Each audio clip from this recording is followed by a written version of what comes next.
ভারত বিদ্বেষকে বাংলাদেশ আরো চূড়ান্ত পর্যায়ে নিয়ে যাবে। এর পেছনে আছে ভয়ঙ্কর ষড়যন্ত্র। ভারত শক্তিশালী দেশ, ভারতের বিরুদ্ধে পারবে না জেনেও কেন বাংলাদেশ বারবার ভারতকে উস্কাচ্ছে আক্রমণ করার জন্য। এর পিছনে পাকিস্তানের ভূমিকা কি? কি করতে চাইছে পাকিস্তান? চায়নারই বা ভূমিকা কি? এ বিষয়ে জানতে হলে অবশ্যই আমার এই প্রতিবেদনে চোখ রাখতে হবে এবং প্রতিবেদনটি প্রথম থেকে শেষ অবধি দেখতে হবে। নমস্কার, সোজা সাপটা সুব্রতয়ে আপনাদের স্বাগত। ভারত বিদ্বেষী মনোভাব বাংলাদেশ কিন্তু চূড়ান্ত পর্যায়ে নিয়ে গেছে।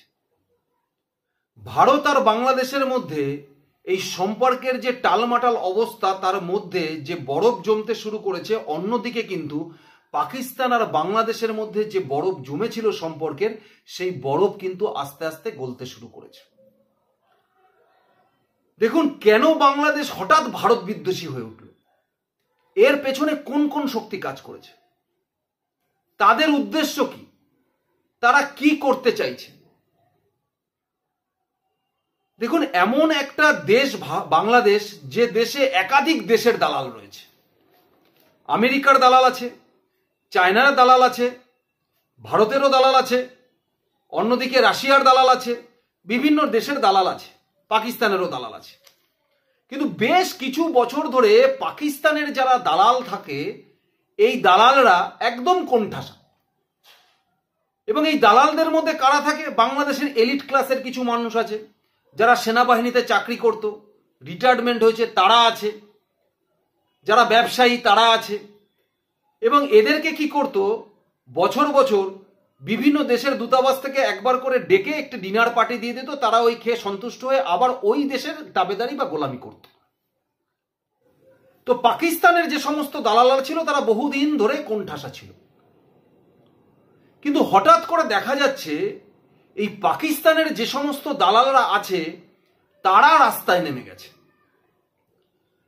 এমনকি যারা আমেরিকায় থাকে, যারা রাশিয়ায় থাকে, যারা বাংলাদেশে একটা সময় সেনাবাহিনীতে চাকরি করত, তারাও হঠাৎ করে বাংলাদেশে চলে এসে ভারত বিদ্বেষমূলক কথাবার্তা বলে ভারতকে তাতাচ্ছে, ভারত দখল করে নেবে, ভারতকে আক্রমণ করবে, এই ধরনের কথাবার্তা বলছে। যখন দাঁড়িয়ে ভারত কোনো কথাই বলছে না, ভারত কোনো কথাই বলছে না, সেখানে দাঁড়িয়ে নিজেরা থেকেই বলতে শুরু করেছে।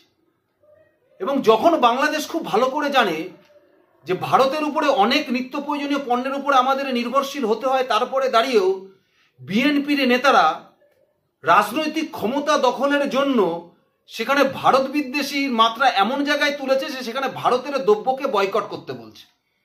এবং শুধু বলছেই না, তার সঙ্গে সঙ্গে এটার একটা মার্কেটিং এবং প্রচার চলছে বৃহৎ আকারে সারা বাংলাদেশ জুড়ে, যে ভারতের পণ্য বয়কট করুন, ভারতের পণ্য বয়কট করুন। ঠিক যখন এই ধরনের মার্কেটিং চলছে, এই মার্কেটিং চলার মধ্যে পাকিস্তান কি করেছে? বাংলাদেশ থেকে পাকিস্তানের যে বিমান পরিষেবা আছে, সেই বিমান পরিষেবায় বাংলাদেশ থেকে যারা যারা পাকিস্তানে যাবে, সেই পাকিস্তানের ফ্লাইটের যে ভাড়া, সেই ভাড়া ছাড় দিয়ে দিয়েছে বাংলাদেশের নাগরিকদের জন্য। তার সঙ্গে সঙ্গে তাদের যে ভিসার জন্য যে খরচা লাগে, সেই খরচাটাও মুকুব করে দিচ্ছে পাকিস্তান সরকার।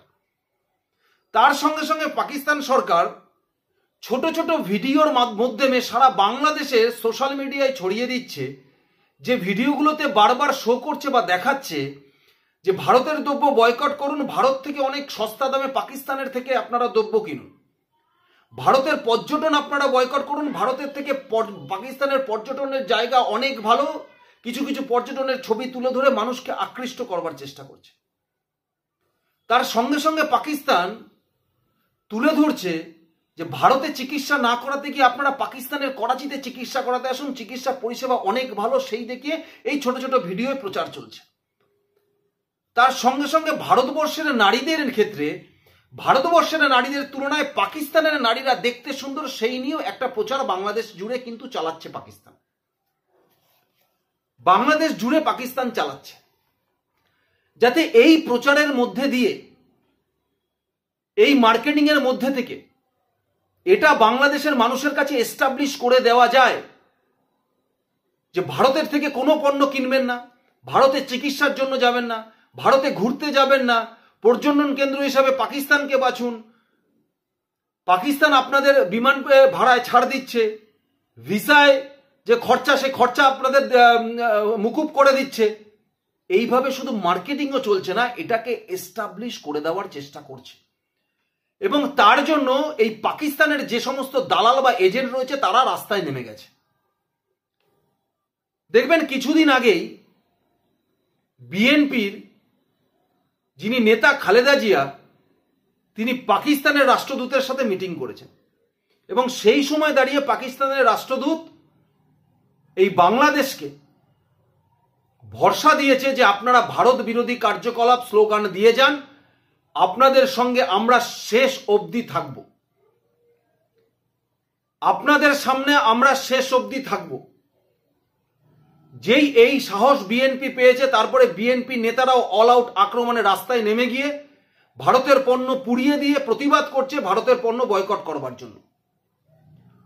ভারতের পণ্য বয়কট করবার জন্য তারা বিরোধ তৈরি করছে, প্রতিবাদ করছে। কিন্তু পাকিস্তানের লাভ কি? কেন পাকিস্তান এটা করতে চাইছে? পাকিস্তানের পেছনে কারা কে আছে? দেখুন, ভারত এই ধরনের বা পাকিস্তান বাংলাদেশের মধ্যে এই প্রচার করে করে সমস্ত বাংলাদেশবাসীর মধ্যে আতঙ্ক ভরে দিয়েছে যে ভারতবর্ষ যে কোনো মুহূর্তে আমাদের ওপরে আক্রমণ করতে পারে।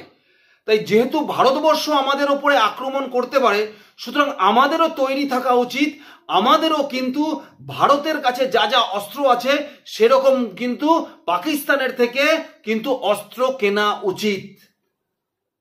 এবং পাকিস্তান চাইছে এই পরিস্থিতিতে এরকম মার্কেটিং করে ভারত বিরোধী স্লোগান দিয়ে আতঙ্ক তৈরি করতে বাংলাদেশের নাগরিকদের মধ্যে, যাতে বাংলাদেশ সরকার পাকিস্তানের থেকে আপনার এয়ারক্রাফট নিতে রাজি হয় বা পাকিস্তানের থেকে অস্ত্রশস্ত্র নিতে রাজি হয়। কারণ পাকিস্তান আর চায়নার মিলিত উদ্যোগে পাকিস্তানে কিন্তু এয়ারক্রাফট তৈরি হয়েছে, সুতরাং সেই এয়ারক্রাফট তারা বাংলাদেশে বিক্রি করতে চায়। তার মধ্যে রয়েছে F-35, তার মধ্যে রয়েছে F-35। তার কারণ বাংলাদেশে একটা ব্যাপার আছে, বাংলাদেশে যখনই যা সরকার আসে না কেন তখনই সাময়িক দিক থেকে শক্তিশালী হতে হবে বলে বাইরের থেকে কিছু না কিছু তারা সাময়িক জিনিসপত্র কেনে। যেমন তারা রাশিয়া থেকে এক সময় কিনেছিল মিরিক-29। সেই সময় দাঁড়িয়ে কিন্তু অনেকে বলেছিল যে মিরিক-29 বাংলাদেশে নিয়ে এসে ট্রায়াল করার মতো জায়গা নেই, কিন্তু সেটা শোনেনি, বাংলাদেশ মিরিক-29 কিনে নিয়েছিল। এবং কেনার ফলে যখন সেই মিরিক-29 তারা ট্রায়াল দিতে যাচ্ছে, দিতে গিয়ে দেখছে যে তারা ভারতের সীমানায় ঢুকে যাচ্ছে, উঠতে গিয়ে আবার নামতে গিয়েও ভারতের সীমানায় ঢুকে যাচ্ছে। সুতরাং সেই মিরিক আর তারা চালায়নি, মিরিক ফেলে দিয়েছে। তারা চীন থেকে একটি সাবমেরিন নিয়েছিল, সেই সাবমেরিনে ট্রায়াল করতে গিয়ে দেখছে বঙ্গোপসাগরে তারা ভারতের এরিয়ার মধ্যে ঢুকে যাচ্ছে, তখন ভারতের যুদ্ধজাহাজ তাড়া করছে, সেই সাবমেরিন সেখানে সাবমেরিনের মতো পড়ে আছে। মেনটেনেন্স করার মতো যে খরচা, সেই খরচা বাংলাদেশের কাছে নেই। তারপরে দাঁড়িয়েও বাংলাদেশে যে সরকারই আসে না কেন তখনই কিছু না কিছু ভাবে তারা সাময়িক দিক থেকে যেগুলো মেনটেনেন্স করার মতো তাদের ক্ষমতা নেই, তারপরেও দাঁড়িয়ে তারা কিন্তু সেই পরিমাণ অস্ত্রশস্ত্র হট করে কিনে নেয়। তার কারণ হচ্ছে যে দেশ তাদের বিরুদ্ধে এই জিনিসটা করে সেই দেশেরও ইনকাম প্রচুর, এবং এই সাময়িক এই বিমান বা অস্ত্র এইগুলো কেনার থেকে প্রচুর পরিমাণে দুর্নীতি করা যায় সেই সরকারের পক্ষ থেকে। সুতরাং এই অন্তর্বর্তীকালীন সরকার খুব ভালো করে জানে যে তাদের মেয়াদকাল আর বেশি দিন নেই। বিএনপি জানে যে তারপরে তারাই আসতে চলেছে।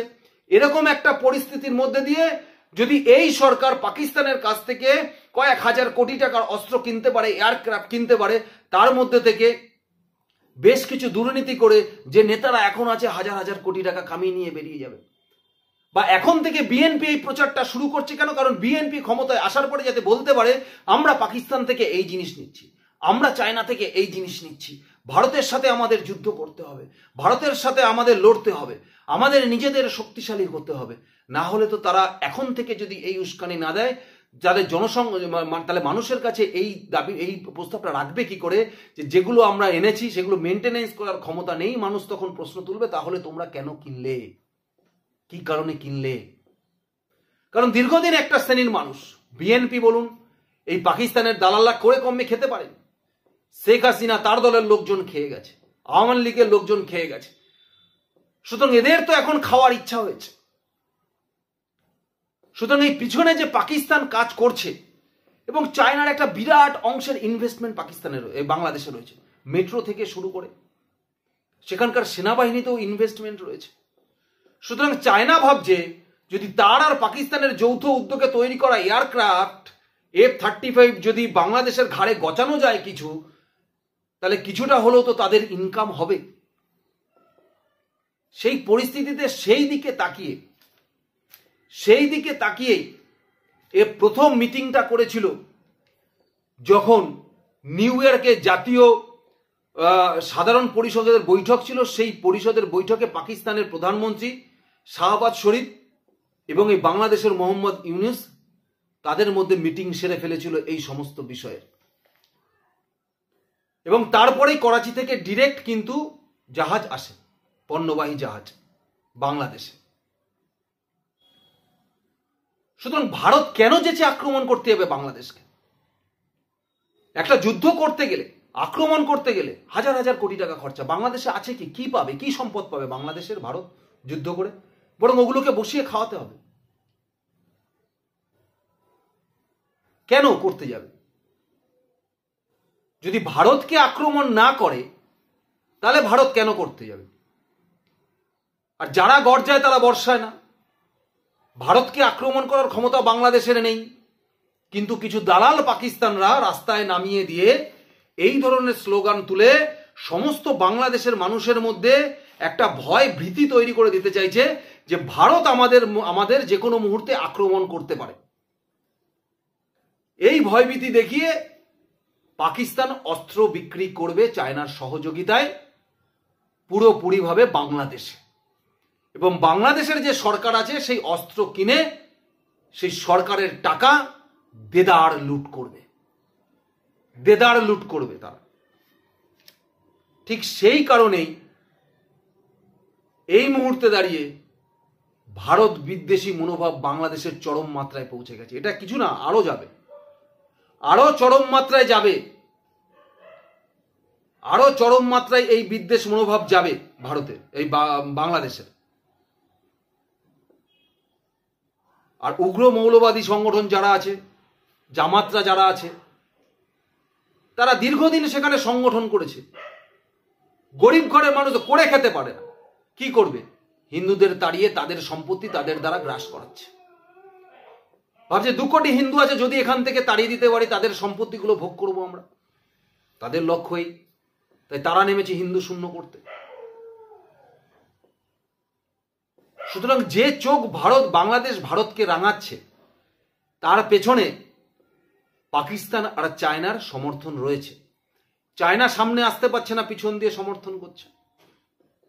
আর পাকিস্তান চাইছে এমনি আমরা খেতে পড়তে পারছি না, যদি আমাদের থেকে পণ্য কেনে বাংলাদেশ, এই সুযোগে যদি কিছু ব্যবসা করে নিতে পারি। তবে আপনারা কি মনে করেন অবশ্যই আমাকে কিন্তু কমেন্টস বক্সে জানাবেন। ধন্যবাদ, নমস্কার।